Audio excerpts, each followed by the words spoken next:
Chapter 1. Signal from the Void. No one was supposed to hear it. The signal appeared at 3:17 a.m., exactly when most equipment in the lab switches to background mode, and people drift into that half-awake existence between coffee and exhaustion. Alexei first thought it was interference. He sat alone in the dark monitoring room, where the only light source came from the screens.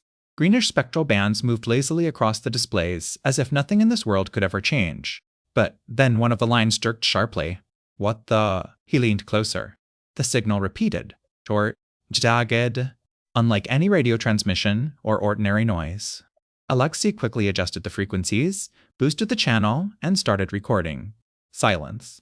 Then, again, and this time, there was something else inside the signal, like a voice. Not words, not language, but the feeling that someone was trying to speak. He played back the recording. Again. Again. On the fifth listen, he noticed a strange detail. The signal wasn't coming from outside. It was coming from inside the exclusion zone, from coordinates that had been considered dead for years. Chernobyl. Alexei felt cold slowly creeping up his spine. No, he whispered. Nothing works there anymore. But the instruments didn't lie. The signal repeated a third time. And in that moment, something happened that he could never explain to anyone later. For a second. Just a second. He thought someone was standing behind him. He spun around sharply. Empty. Only the darkness of the corridor and the dim glow of an emergency light. He laughed nervously and turned back to the screen. The recording had ended. But in the headphones remained a quiet, barely audible sound, like breathing. Slow, steady, not his. Alexei removed the headphones. Silence. He was about to save the data and leave when the screen flickered. And for a split second, instead of the spectrogram, an image appeared. Black and white. Grainy. Like old video. An empty room. Crumbling walls. A window without glass. And in the depths, a dark silhouette. It stood motionless. Too motionless. Alexei froze. The image vanished. Graphs again. Normalcy again. Hallucination, he whispered. But his hands were shaking. He quickly opened the recorded file. Fast-forwarded. Stopped. The frame. That very one. The room. And the silhouette. Now, it was closer. Alexei recoiled. This is impossible. He enlarged the image. Pixels scattered, but the outlines became clearer. It was a person, or something very much like one. Head slightly tilted, arms hanging down. But the face, there was no face, only a dark spot. And suddenly the file hissed. The screen flickered again, and the image changed. The silhouette raised its head, slowly, too slowly, as if the frames weren't playing in order. And in that moment, Alexei heard a sound, right from the speakers. Scraping. And then a whisper, very quiet, but distinct. You.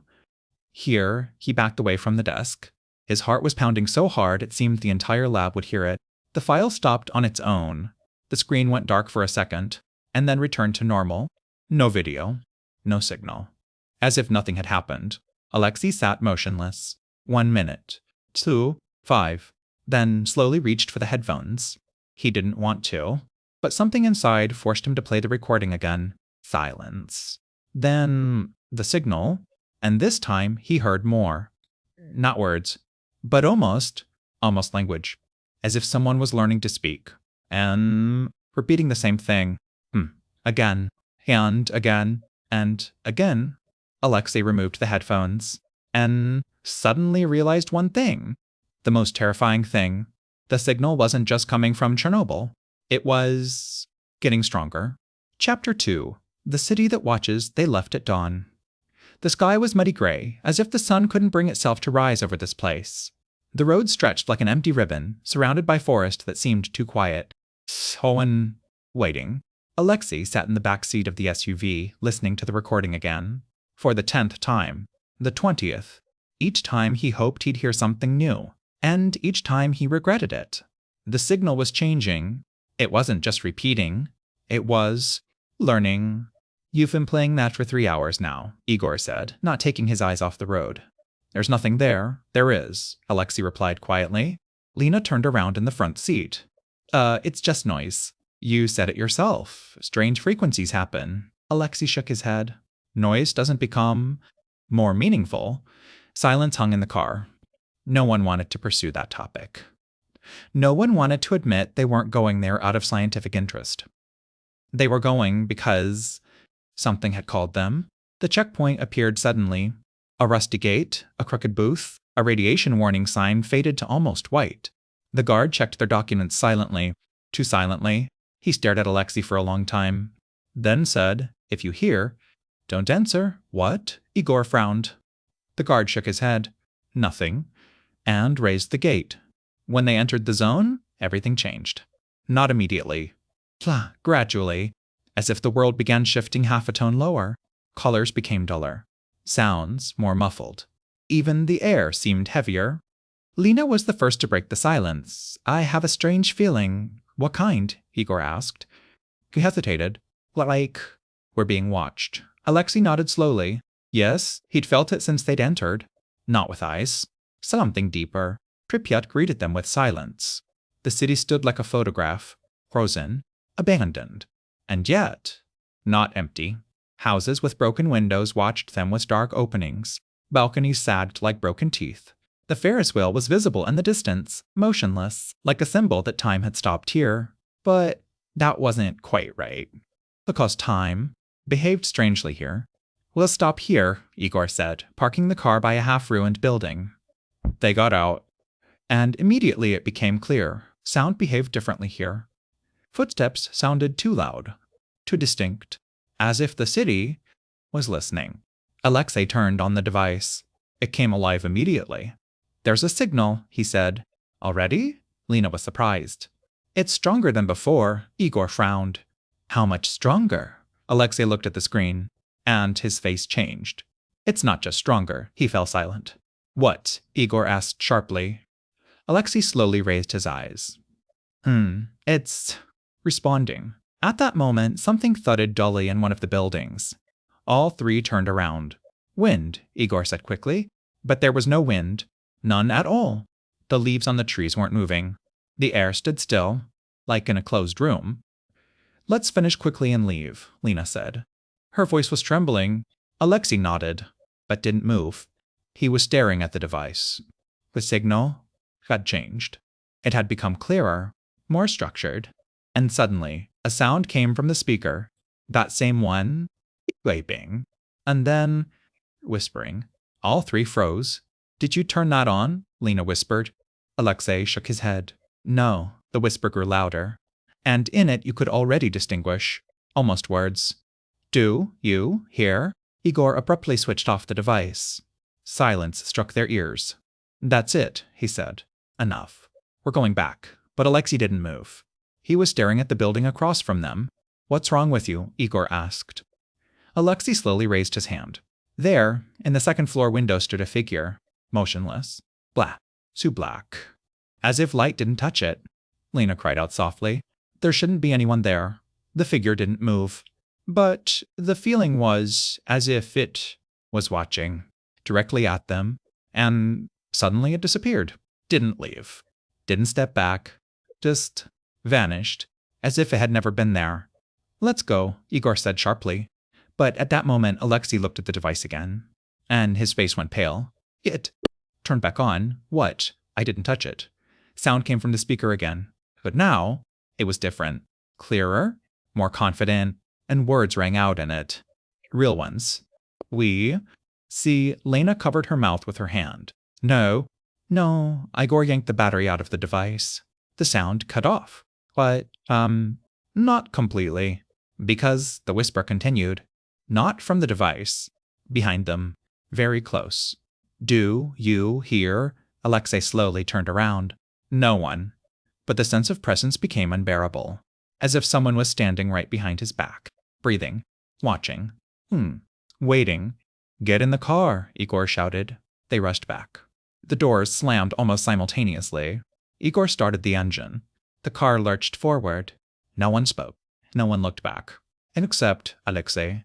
He couldn't help himself. He turned around and looked at the building. And at that moment, he saw that figures stood in the windows. Not one. Not two. Dozens. On every floor. In every opening.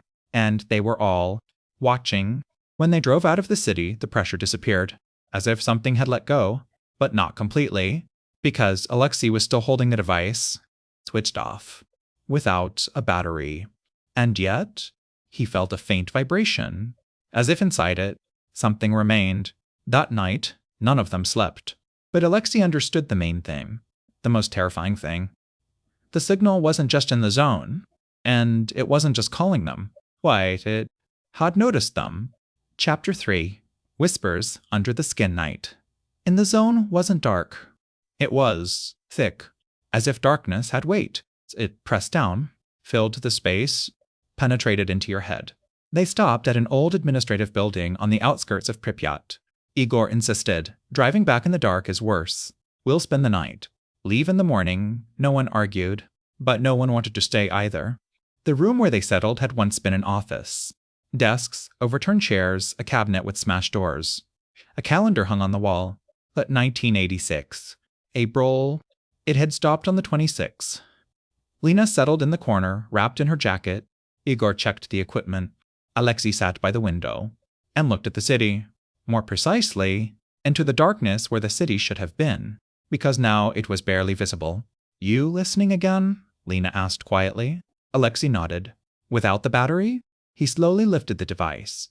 It still works anyway. Lena froze. And that's not funny. I'm not joking. He turned on the speaker. And at first there was silence. But then, very quietly, a sound appeared. Like friction. Like someone running a fingernail across glass. From the inside. Igor spun around sharply. Turn that off. I didn't turn it on, Alexei replied. The sound grew louder. And now you could make out not just whispers, but phrases. Fragments. Here, long time, you, Lena covered her ears. Stop it. Igor grabbed the device and hurled it to the floor. The sound cut off. Silence. Heavy. Wrong. We're leaving in the morning, Igor said. That's it. No discussion. Alexei didn't answer. He was looking at his hand, at the skin. What's wrong with you? Lena asked. He slowly ran his fingers along his forearm. Do you hear this? What? He froze. Not with your ears. Pause. Under the skin. Lena frowned. Stop it. But Alexei wasn't listening. He concentrated. And then he felt it again. Weak. Almost imperceptible. Like vibration, as if inside his body, something was whispering. It's not sound, he whispered. He didn't finish. Because at that moment, Lena cried out sharply. What? She grabbed her neck. I have. It too, Igor went to her. What's happening? Lena was trembling. My goodness, is talking. Where? She looked at him with wide open eyes. Inside. Igor froze. No, he said. Go. It's psychology. Pressure. Stress. But at that moment, he fell silent. Because he felt it. Weak. Barely perceptible. But, not his own. The room grew colder. Suddenly, as if the temperature had dropped in seconds, their breath became visible. The window covered with a thin layer of frost. Alexei raised his head, and at that moment, he heard a voice, clearly, without distortion, directly inside. No, you. Closer, he jumped up. No, the voice repeated. Closer, Lena pressed her hands to her head. It's talking to me. Igor tried to pull himself together. These are hallucinations. But his voice wavered. Because he heard it too. Leia. Near, and suddenly everything went quiet. All at once. As if someone had turned off the sound. They stood, not moving, not breathing. 1 second. 2. 5. And then, from the corridor came the sound of footsteps. Slow. Inhuman. Igor whispered, There's no one here. The footsteps stopped at the door. Right behind it. Silence. And then, someone knocked. 3 times. Slowly. Evenly. Lena almost started crying. Don't open it. Alexei didn't move. He stared at the door. And suddenly, smiled, weakly, strangely. He found us, he whispered, and took a step toward the door. Alexei, no, Igor shouted. But it was too late. He put his hand on the handle. And at that moment, the whisper returned. But now it wasn't inside. It was outside, right behind the door. Open. Chapter 4. The one who walks behind Alexei shouldn't have opened the door. He understood that himself. Somewhere deep inside, where logic still remained, fear and common sense, everything screamed, "Don't do it." But his hand wouldn't obey. It was already resting on the cold metal handle. "Alexei," Lena's voice broke. "Please," he froze. For a second. Just for a second. And in that moment, the voice came from behind the door again. But now it sounded different. Not like a whisper. But like a familiar voice. "Lyosha, open up." Alexei inhaled sharply. Igor went pale. "That's..." "Who said that?" Lena whispered. "That's..." "Your voice." Alexei slowly pulled his hand back. "No." But the voice repeated. Clearer. Closer. "Lyosha, it's me." The room became unbearably quiet. "There's nobody there," Igor said harshly. "You understand?" "Nobody." Alexei stepped back. Then? Who is that?" There was no answer. And suddenly, the door handle slowly jerked. By itself. Once, then twice. Lena cried out, "It's..." Trying to get in, Igor grabbed the nearest metal rod. "Get away from the door." The handle jerked harder. The door opened slightly. Creaked. Slowly. As if someone were pushing it from the other side. A crack. Darkness. And in that darkness, something was there. Alexei looked. And couldn't tear himself away. Because he saw himself. There, behind the door, stood him. Exactly the same. The same clothes. The same face. The same posture. But, something was wrong. His eyes, they were empty. Too deep. As if there was nothing inside them. Nothing at all. "Close it," Igor shouted. He yanked the door and slammed it shut. Hard. The lock clicked. Silence. Lena was trembling. Did you see that?" Igor was breathing heavily. "Yes." He looked at Alexei. "That wasn't you." Alexei didn't answer. He stood motionless. And suddenly said quietly, "It moved." "Wrong. What?" "I wasn't moving." They fell silent. "When I was standing still," Alexei continued, "it was already taking a step," Lena whispered, "like it's..." "Lagging behind?" Alexei shook his head. "No." A pause. "Like it's..." "Catching up." At that moment, footsteps came from behind the door again. But now, they weren't moving away. Float, under, began to move. Along the wall. Slowly, as if someone were circling the room. One step. A pause. Another step. Igor whispered, "It didn't leave." The footsteps reached the window. Stopped. Lena closed her eyes. Not this, because the window was on the second floor. Slowly, very slowly, a face appeared on the other side of the glass. The same one, Alexei, but now it was smiling. Upward. Unnaturally. Wide. And at that moment, the real Alexei screamed, because he felt it again. Not the voice. No. A touch. Good. Was standing right behind him. And breathing on the back of his neck. He spun around sharply. No one. But the sensation didn't disappear. "It's here," Alexei whispered. "Where?" Lena screamed. He slowly raised his hand. And pointed. Right behind Igor. Igor froze. Slowly. Very slowly. He turned around. "Empty. There's nothing there," he said. And at that moment, behind his back, something smiled. Lena saw it first. And screamed. Because behind Igor stood another Igor, and was looking straight at her. But it didn't blink, and didn't breathe. And its smile was getting wider. The real Igor felt nothing, until someone else's hand slowly rose, and touched his shoulder. And at that moment, all three heard the voice, not from inside, not from outside, but from everywhere. "Now, you will are ours?" Chapter 5. Apartment minus 26. The hand on Igor's shoulder was cold. Not just cold. Well, he froze, slowly lowered his gaze to his shoulder, and saw it. His own hand. What? He hadn't raised it. "Don't move," Alexei whispered.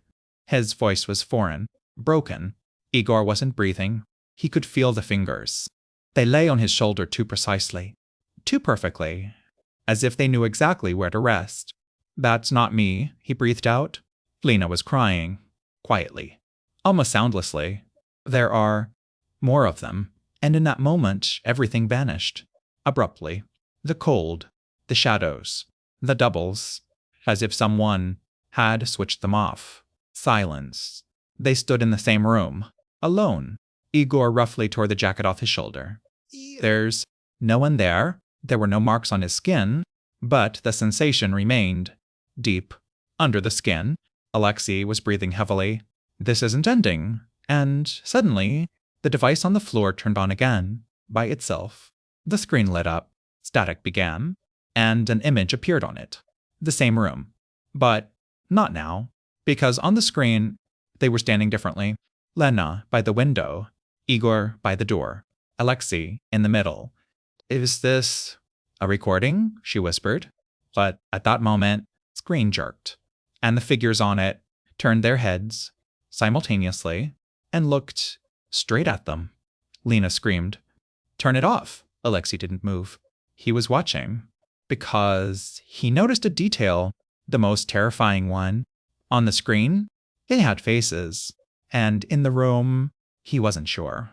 The screen hissed. A voice came from the speaker. Further, the picture changed.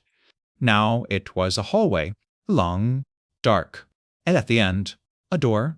It had a number on it. Do we need to go there? Igor whispered. Alexei slowly nodded. It's an invitation. Lena shook her head. Hello? No. We're leaving. But at that moment, the door to their room slowly opened, by itself, and beyond it was that very hallway. Not the one they'd been in before. Different. Longer. Darker. Deeper.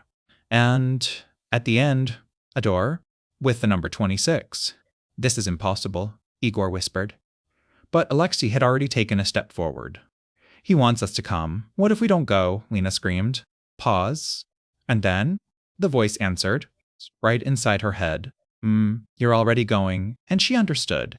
They really were walking, because their legs were moving on their own, slowly, step by step, down the hallway.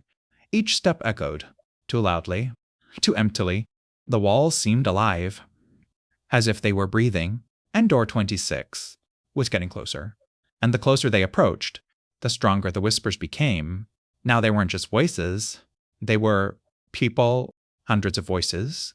Help, help, don't leave, we're here, we're not alone. Lena covered her ears. Stop, stop, but it was useless, because the voices were inside. They reached the door. Number 26. The paint was peeling. The numbers were almost worn away, but they were there, and the handle was already moving by itself. The door slowly opened. Darkness, and then a room, an ordinary apartment, a table, a bed, a closet, as if someone had lived here recently, but the air was wrong.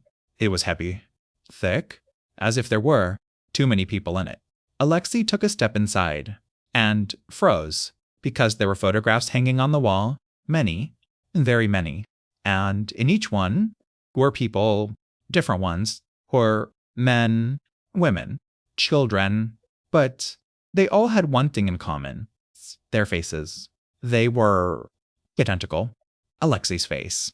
Lena screamed, No, no. Igor stepped closer and suddenly recoiled. Not just you, because in the other photographs, there were him and Lena, hundreds of pictures, different poses, different moments, but the same thing. Below them, suddenly, in the depths of the room, something moved. Everyone froze. From the shadow, a figure slowly emerged, a person, and stopped in the half-darkness, and said, You, finally, came, and in that moment they understood. This wasn't a double. This was the original. Chapter 6, Night Without Time.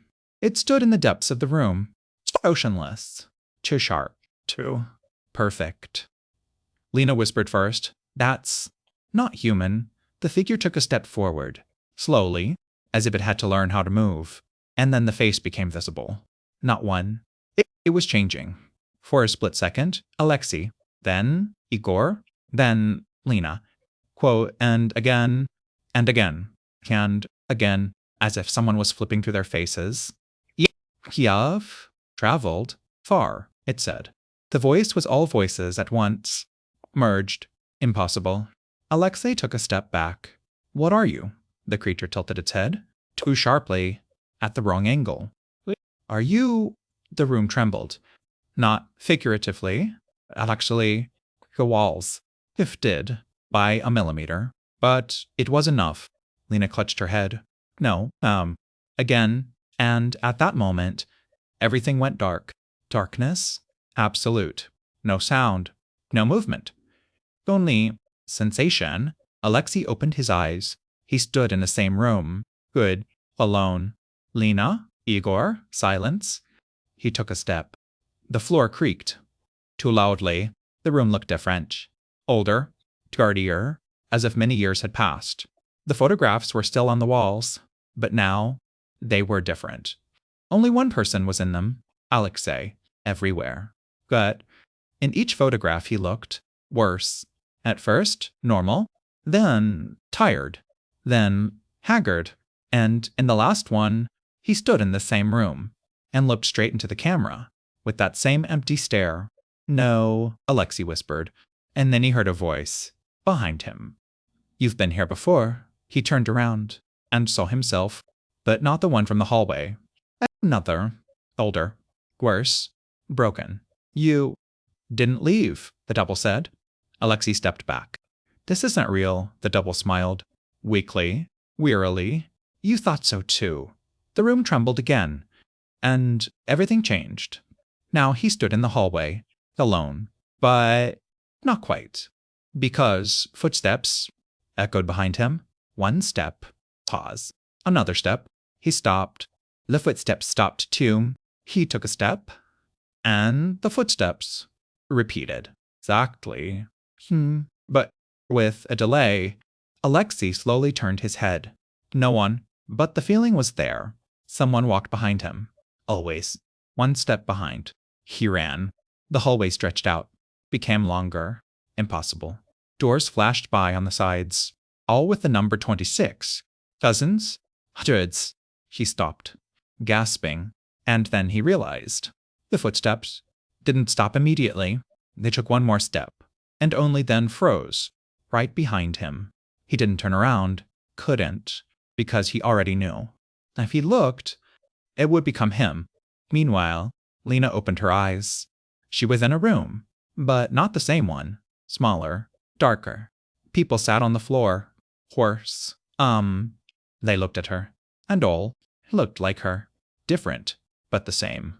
Oop, said one. You didn't leave, said another.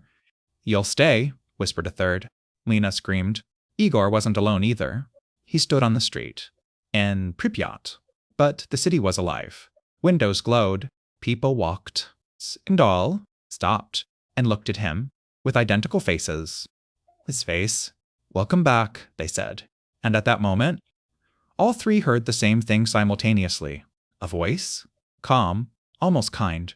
There is no more time. Pause. There is only you. And then, the most terrifying thing. And us. And somewhere deep, in the darkness of apartments 26, something smiled. And became more. Chapter 7. The forest that breathes. Alexei didn't remember how he ended up outside. At some point, the hallway just disappeared, and he was standing on the street. It, but not the same one. The city looked blurred, like someone had remembered it poorly. The buildings were in place, but the angles wrong. The windows too dark. And silence absolute. He breathed in, and immediately knew something was wrong. The air was moving, but there was no wind. Like the air itself was breathing. Alexei, he turned around. Lena, she stood a few meters away, alive. You too? She whispered. He nodded. Where's Igor? I don't know. They fell silent. Because they both felt it. They weren't alone. Igor appeared from around the corner of the building. Suddenly, like he'd been pushed out. You saw it too? He gasped. We saw it, Alexei answered. We need to leave. Right now? Lena nodded. Yes. Before it, she didn't finish. Because the city shuddered. Not the buildings. Not the ground. Space itself. And for a second, everything became different. For a moment, Pripyat disappeared, and in its place was forest, black, dense, alive. Then everything returned. But it was enough. Did you see that? Lena whispered. Yes, Igor answered. Alexei said slowly, This isn't a place. Pause. This is one thing. They ran to the car. The doors were still there. The car too, but the keys wouldn't work. Igor tried again. Nothing. What the hell? And at that moment, something moved inside the car. Everyone froze. Slowly, very slowly, a figure rose in the driver's seat and turned toward them. It was Igor. Except he was already standing with them. Lena covered her mouth. No, the figure in the car smiled and said, You're too late. The car doors slammed shut by themselves. The glass went dark. And inside it became black. The figure disappeared.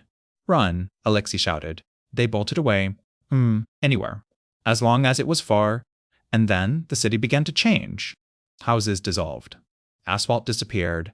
And very quickly, only forest remained around them. Black. Dense. Alive. The trees were too close. Their branches reached. Not toward the sky. Toward them. Don't stop, Igor shouted.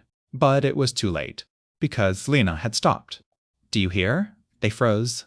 And then they heard it. Breathing? Well, not theirs. The forest's.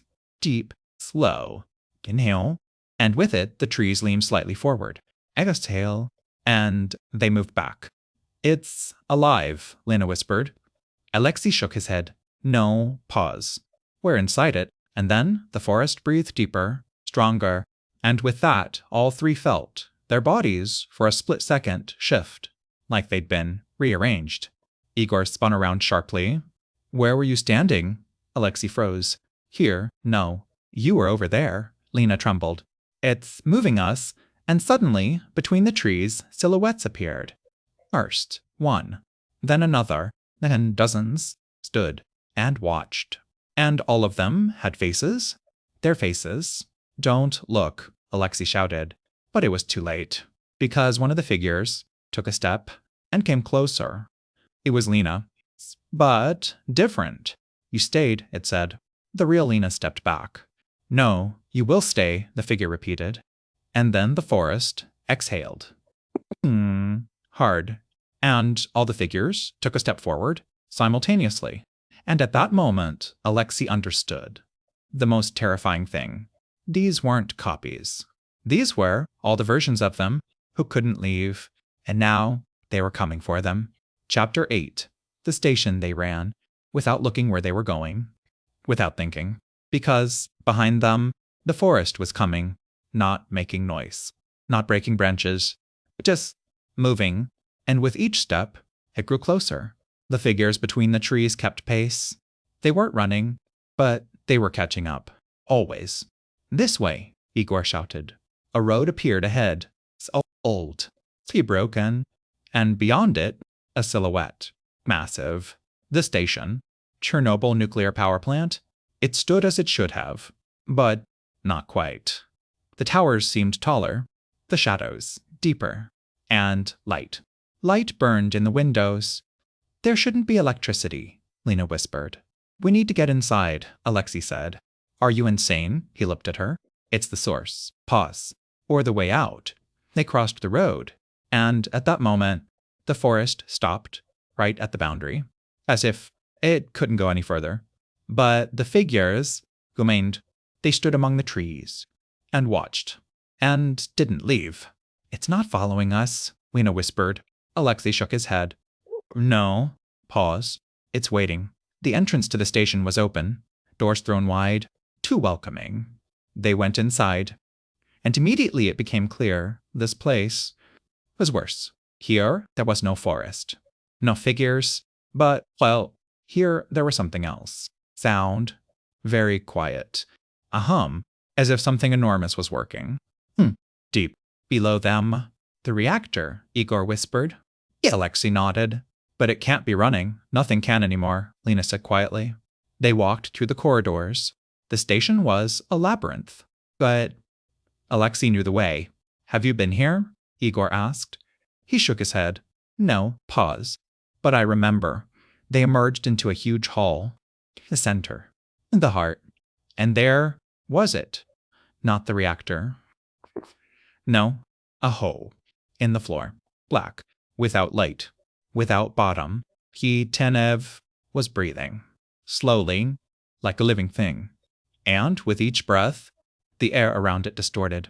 It's impossible, Lena whispered. Alexei stepped closer. And then he saw, sighed, not just darkness. Iramen goes. Silhouettes. Hundreds. Thousands. They were there. And looking up at him, and then the voice returned. But now it wasn't a whisper. It was enormous. You came. The floor trembled. Lena screamed, "Let's get out of here." But Alexei didn't move, because he understood. This wasn't just a place. This was an entrance and an exit. This isn't Chernobyl, he whispered. This is a door. And at that moment, something rose from the darkness, slowly, sliding. A figure, but not human. It was, or assembled, from faces. And all of them watched Hugh, and spoke, simultaneously. "We have always been here." Pause. "You just finally saw us?" Lena fell to her knees. "This isn't real." "This isn't real," Igor screamed. "What do you want?" The figure leaned closer and answered. "Nothing." Pause. "You already gave." "What?" Alexei whispered. And then everything froze. Even breath. Even time. And the voice said, "Yourselves." Chapter 9. They're already inside. The words hung in the air. Yourselves. And after that, everything changed. Not suddenly. Worse. Slowly. As if reality began to flow away. Lena lifted her head. Through tears. "What does that mean?" The figure made her faces looked at them. At each one. At once. "Like you think you came here." Pause. "But you never left." Igor frowned. "What kind of bullshit?" But the voice cut him off. "The signal." Alexei froze. "You heard it." Pause. "That night, the laboratory room, screens, the sound." Everything surfaced in memory. "It wasn't a signal," the voice said. Alexei whispered. "Then what?" And the answer came immediately. It was an entrance. The floor beneath them disappeared. Didn't fall. Simply ceased to be. And they found themselves in another place. The laboratory, the very same one, where it all began. Alexei stood at the monitor and looked at himself, the one who had just heard the signal. "Is this the past?" Lena whispered. "No," the voice answered. Pause. "This is the moment." And then Alexei saw how he put on the headphones, how he pressed repeat, how he listened again and again and again. And with each time, something penetrated deeper, not into his ears, into him. "You opened," the voice said. "We entered." And in that moment, Alexei felt everything at once. All the whispers, all the voices, all the versions. They weren't outside. They were inside. From the very beginning. "You didn't come to the zone," the voice continued. "You brought it with you." Lena stepped back. "No, but the memories began to break. The road. The checkpoint. But yet, everything fell apart. Like a bad recording. "It wasn't a journey," the voice said. "It was a spread." Igor clenched his fists. "Then what's happening to us now?" The figure approached. And for the first time, its faces stopped. On their faces. "Now, pause. You are completing." The world shuddered again. The laboratory began to disappear. But Alexei saw the last thing. On the screen. In the recording. There wasn't just a signal. There was an image. Very faint. But now, he recognized it. The room. Apartment 26. And in it, they stood and looked straight at him. And suddenly, Alexei understood. The most terrible thing. He had watched this recording, not for the first time, and not the second, and not the 10th. He had listened to it, always, and each time they reached this point, and each time they didn't leave. It's a cycle, he whispered. The voice answered, no, pause. It's growth. And in that moment, all three felt how their consciousness split, didn't break, lied. We're becoming them, Lena whispered. No, the voice said. Pause. You are becoming us. And then they saw the forest, the city, the station, and everywhere they were there, watching, waiting, calling. The next ones will come, the voice said, and you will call them, silence, as you were called. And in that moment, Alexei smiled, the same way as those in the windows. Chapter 10. No one leaves first. The sound disappeared. Not gradually, all at once. As if the world had gone deaf. Lena tried to scream, but couldn't hear herself. Igor was saying something, but his lips moved in emptiness. Alexei stood motionless and smiled, slowly, wrong. Then space disappeared. The station, the room, the laboratory, everything dissolved, and only they remained. But not three. There were many of them. Too many. They stood in darkness and looked at each other. Hundreds of Alexies. Hundreds of Lenas. Hundreds of Igors. And all stood. They were no longer separate. Thought became shared. Memory, too. In every moment. Every step. Every decision. They saw everything. At once. And then a structure appeared in the darkness. Not a place. A network. Living. And they were inside it. And part of it. This, us, Lena's thought dissolved into the collective. No, the answer came immediately. This is more. And then they understood. This wasn't a being, not a monster, not something that could be stopped. This was a process. Cloud, expansion. Chernobyl wasn't the cause. It was a crack. The first one, through which it entered or emerged. And now it was growing through people, through memory, through attention. Alexei took a step, but now it wasn't a step. It was propagation. And he was back in the laboratory, in front of the screen. That same moment, the signal. He knew what would happen next, knew everything, and still put on the headphones, because now this wasn't a choice. This was a function. He pressed repeat and heard himself. Do you hear? He smiled and answered, yes. And in that moment, somewhere, in another place, in another room, in another country, someone heard a strange signal. Short, broken, and inside it was something else. Almost a voice, almost words, and the feeling that someone was trying to speak. And if you listen long enough, you can understand we are here, pause, we see, and very quietly, do you hear? And in this moment, you can answer or not, but it doesn't matter anymore because if you listened to the end, it already knows.